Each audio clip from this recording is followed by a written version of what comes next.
Alright guys, welcome back. In this video, I'm going to talk to you about two keywords. The first one is break, and the second one is continue. And these are actually some cool keywords that we can put inside a loop to make the loop do some cool things. So for this example, we're going to be building a very basic game, magic number, and set the number equal to anything from 0 to 100. I'm going to set mine equal to 26. So we'll say that the computer gave us this magic number. We didn't know what it was. Let's just pretend that we can't obviously see that it's 26 right now. But we'll say it gave us a number, and we have to build a loop to run through the numbers 1 to 100 and see if our number equals the magic number. Pretty much find the magic number. So we decide to first build a loop. So we're going to make a loop. Treat each number is n. And since we're looping through 100 numbers, we want to stop at 101. This is going to give us 0 to 100. So pretty much, we're going to loop through this, and n is going to be something from 0 to 100. Well, now we want to test if n is the magic number. So we make an if statement inside the loop. So if n is magic number, then that means that we found the magic number. So what do we want to do whenever we actually find the magic number? Well, we can just print out print, and I want to show you guys something real quick so this doesn't confuse you. And don't mind what I'm doing with these little quotes right now. Basically, well, I'll tell you guys. Alright. So let me show you. Oh crap, I keep like thinking of more stuff to tell you. So right now, your computer is gonna read every single line of code, and it's gonna execute it. Right here, it's gonna set a variable equal to some number, so on and so forth. However, sometimes you're gonna want to add little notes in your code, and these are just notes for developers and people to read, just like you know, little notes that you want the computer to ignore and not execute, but you need to have just so other developers and your coworkers can understand your code. This is called a comment. Now, whenever you make a comment on a single line, you can just write amp or hashtag, the thing above the 3, and write any comment you want, like, okay, this program finds a magic number. So now we can execute this program, and whenever it gets to this comment, it's pretty much going to skip over it. So again, it's a way of adding a line of code for people that your computer skips over. Now, this hashtag right here, or number sign, is only for one line. Now, I want to show you guys another example. So what I want to do is I want to ignore all of these lines. So what I can do is I can add a hashtag at the beginning of every one, but whenever we have a bunch of lines of code, it can get kind of confusing. So if you want to add a multi-line comment, put 3 little single quotes where it starts and 3 little single quotes where it ends. So again, this is just because I wrote a piece of code and I go, oh yeah, I got to teach you something else, so I don't want to run this yet. So now whenever I run this, what our computer does is it basically just runs this line and ignores everything else. So again, that's your little mini tutorial on comments. Now here's the thing I wanted to teach you. You know how I told you guys that you can pretty much add together numbers like 5 plus 4, print out the answer, and you can also add together strings like Bucky plus Roberts, and whenever you add together strings, it's called concatenating a string. It pretty much takes 2 strings and puts them together. Well, what if you wanted to do something like this? Bucky plus, for some reason you wanted to write Bucky 9 instead of Bucky Roberts.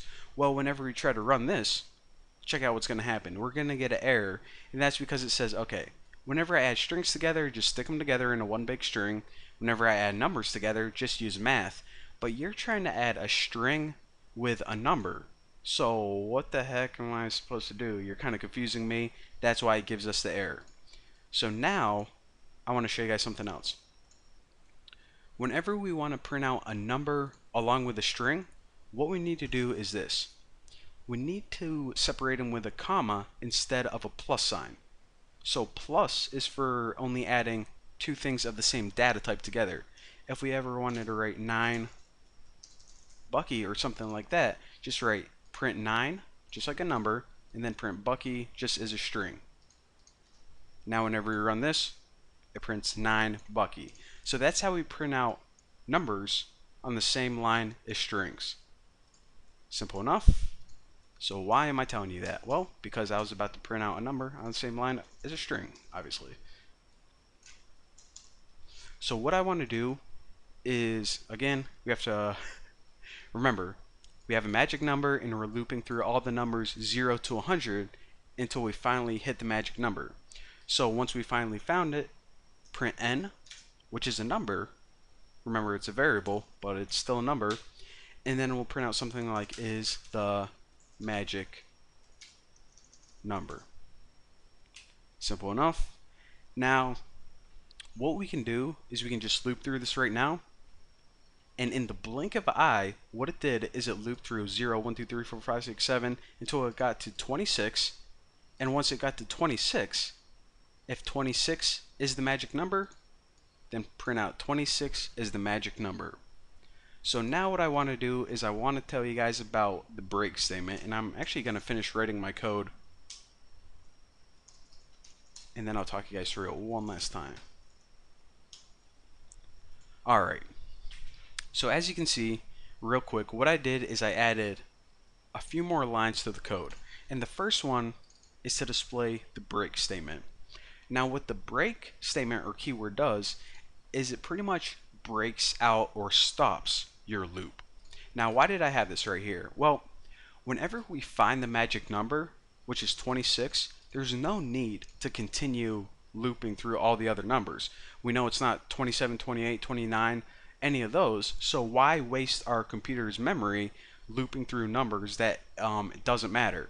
So it says, okay, whenever you find the magic number, print this out right here, and then break, which pretty much means stop the loop.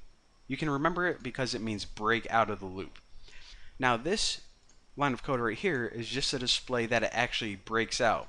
So every other number aside from the magic number, such as 0, 1, 2, 3, it's going to print that out anyways, and then once it finds it, it breaks out and stops printing. So you guys are going to see what's going on. So again, it starts off just printing every single number right here because it tests if it's the magic number. Well, it wasn't, so I'll just print the number anyways. And it does that all the way until it gets to 26. Now at 26, n does equal the magic number, so print n is the magic number and then break. So that's why it doesn't print out 27, 28, 29, 30, because what we did is we broke out of the loop, which pretty much means says, okay, you can stop the loop now. No need to waste your memory or your resources on anything else. We already found the answer. So again, I know this tutorial was a little longer than expected, but now we know about comments. Now we know how to use the break statement, and we even learned how to add a decision inside of a loop. How cool is that? So in the blink of an eye, your computer can make like 8,000 decisions a lot faster than, having to do it by hand. So I hope you enjoy it. I hope you learned at least a little something. Thank you for watching. Don't forget to subscribe. And also, actually, I'm not going to let you go yet. Your homework assignment, or your challenge, I'll call it that, is this. Make a program to loop through the numbers 1 to 100 and print out any number that is a multiple of 4. So 4, 8, 12, 16, so on and so forth, but do it programmatically. Now, I'll give you guys a nice little keyword. If you take a number and divide it by 4, and what you have left is 0, again, remember the modulus sign is the remainder. So whenever you run this little statement right here, the numbers that you divide by 4 and have a remainder of 0 are the numbers that are divisible by 4. Simple enough. So if anyone can do that, then I will be incredibly impressed. But for now, that's your homework assignment, and once it's complete, post it on my forum, and then you're ready to move on to the next video, so I'll see you there.